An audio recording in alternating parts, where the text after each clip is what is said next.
apple. It's amazing.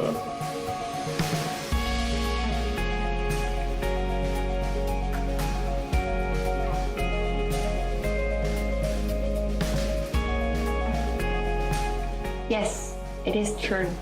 The bags we create are made from apples. I'm Tanya Schenker, designer and CEO of Happy Genie, ethical bags for today and tomorrow.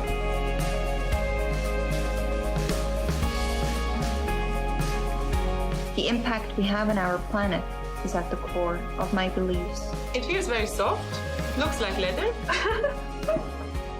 it looks like leather, normal leather. These form a large part of my vegan lifestyle and the handbags I create. Happy Genie is a handbag that you can personalize. You can change the clutch on the front, change the straps and the handles.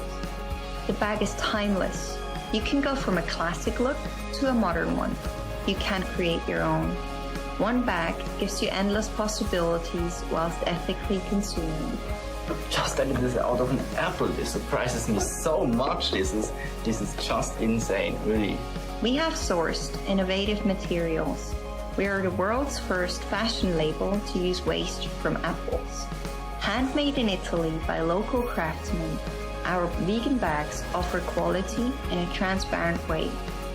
Through our brand, we aim to inspire others. Also mein persönliches Fazit, ich finde es eine super Tasche, Hammer. Very appealing. This is a thing I have never seen before, and this surprises me so much. It's really cool. I've never expected that you could make a bag out of apples, so it's right. This crowdfunding opportunity allows you to be the first to join the initiative. In the meantime, we continue to work on the many designs which will be released next year. Thank you for supporting us with our innovation.